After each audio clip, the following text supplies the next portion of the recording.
Welcome back, everyone. In today's video, how to remove the lock screen password on your laptop. This method works on Windows 11 and can make signing in faster and more convenient. To get started, open the Start menu and click on Settings.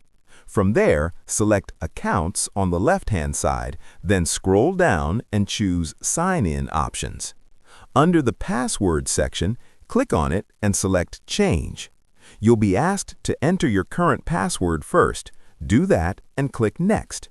When Windows asks you to create a new password, just leave all the fields blank and click Next again. Finally, click Finish to complete the process.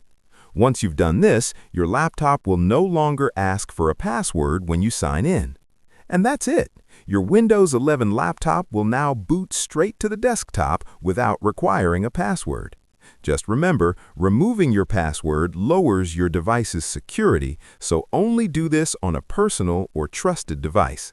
If you found this video helpful, don't forget to like, share, and subscribe for more easy tech tips.